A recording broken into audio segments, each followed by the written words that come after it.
Welcome back sa channel ko guys, and for today's episode magre-repair na nga tayo dito sa ating Sniper 150 ng steering bearing and yung tune up natin doon sa valve nya.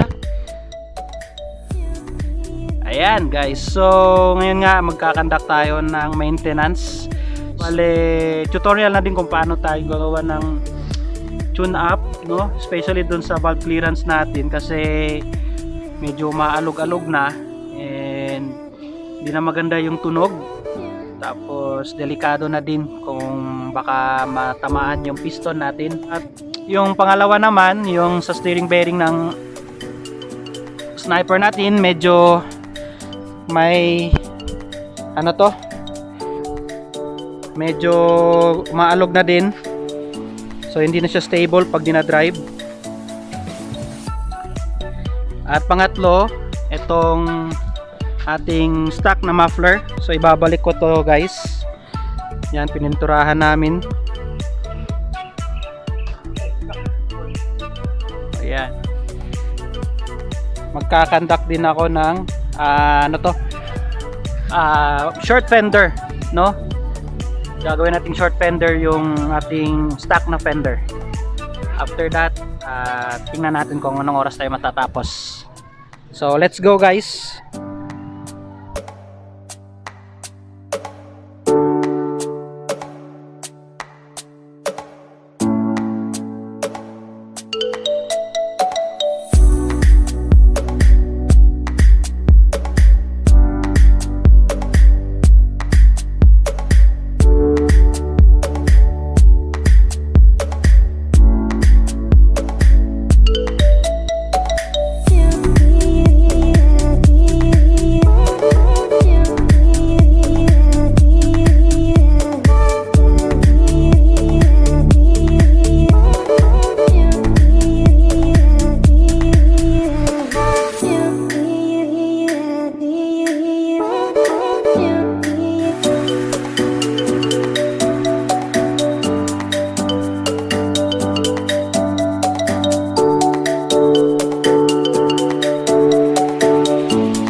Ayan guys, so natanggal na natin yung mga fairings, no?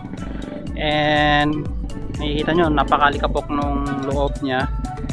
And after this, lilinisin na din natin yung mga fairing. At andito na yung mga, ayan, plastic fairing nya guys. Diyan na lahat yan, from headlight, fender, side, front. So next step is luluwagan natin to, yung lock nya, and after that pwede na natin tanggalin yung T-post. So sa loob ng T-post andyan yung bearing nya, steering bearing. So tara.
Natanggal na natin yung T-post natin guys, and also yung tirang bearing dito natanggal na natin, no?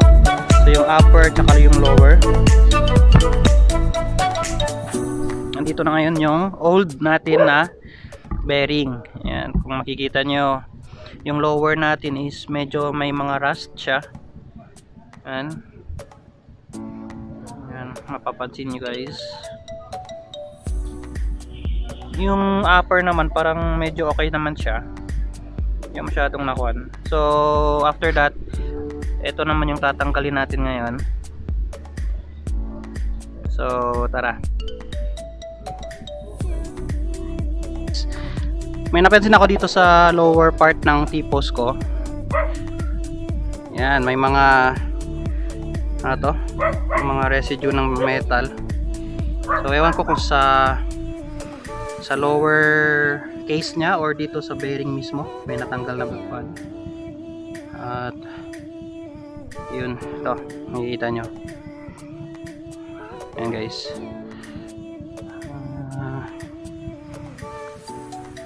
Yun, may mga metal siya. Ito banda. Yun. So dapat na talagang palitan.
So naikabit na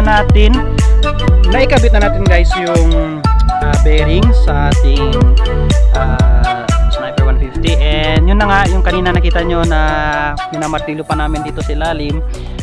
Yun pala kasi siyempre DIY lang tayo, destroy it yourself. Kaya nga kailangan pala naka set na siya agad dito, and then dahan-dahan natin siyang screw dito sa lock, no, diyan banda. So para evenly yung distribution ng bearing, no, dito pag lock natin na afterwards na ikabitan natin. So ngayon okay na siya at nakakabit na siya ng maayos diyan sa lower and upper bearing natin. So after here, assemble na muna natin and then tune up na naman. Okay guys, so tara.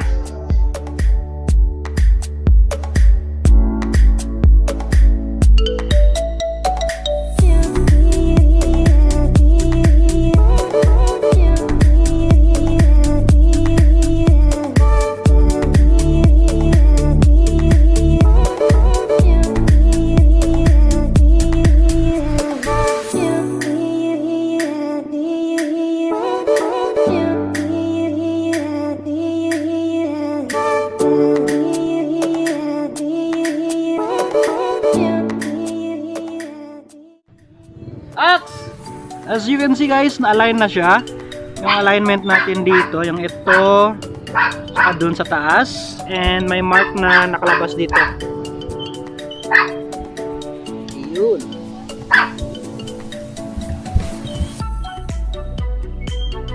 Ayan.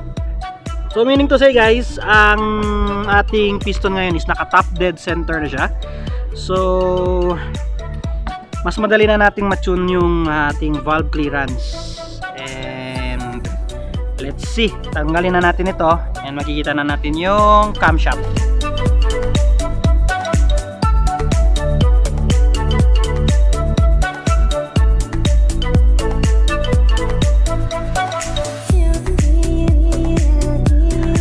So guys, na-open na natin yung ano to? Cover sa taas, no? And magtutune na tayo ng ating mga valve. Yan, pasensya nyo na. Basta yung andito banda ito. Ito sila, and ito. So ito yung intake, ito yung exhaust. And nakasaad naman sa side ng ating swing arm. Naka-indicate dito yung measurement, no, ng ating valve clearance. So intake is dapat na siya nasa 0.10 to 0.14 mm, and yung exhaust niya is nasa 0.2 to 0.24. So ito yung exhaust, and then ito yung intake. Ngayon, gagamit tayo ng feeler gauge.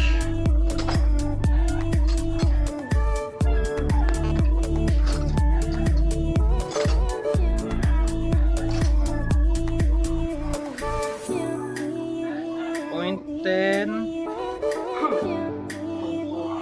0.20. Yun. According sa manual, yan. Ito yung magiging, ito yung tinatawag natin na feeler gauge. Yan. So may sukat, may ano to, thickness siya, 0.1 and 0.2. Yung sa intake naman natin, dapat nasa 0.10. Nasa 0.10 dapat siya guys, to 0.14. So pasok yung 0.10 para mas medyo mahigpit pa, and then 0.2. Yun naman para sa exhaust. So ito yung para sa exhaust dito, and 0.10 naman, and then 0.10 naman para sa intake. Ayan. So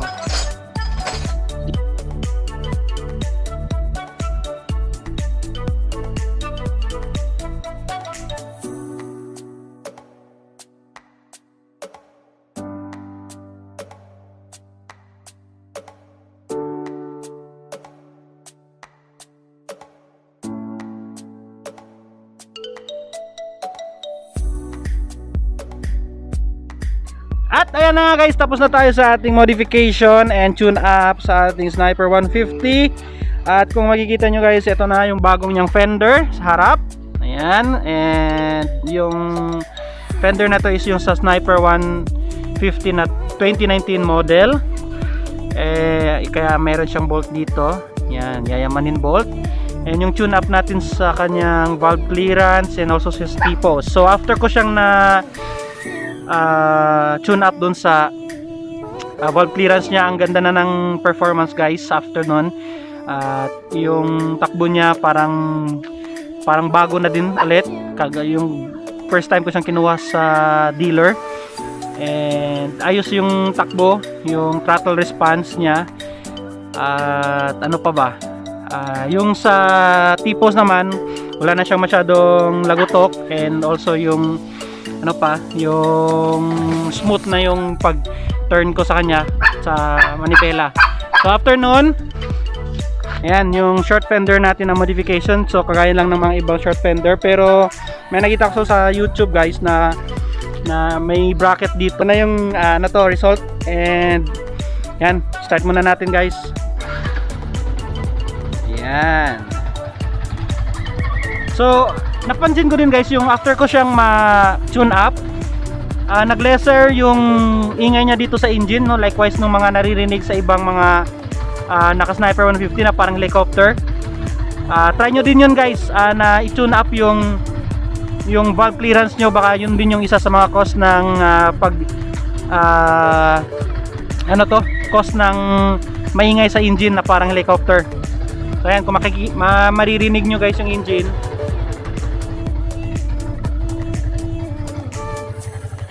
Ayan. So by the way pala, binalik ko yung stock natin na muffler. Ayan.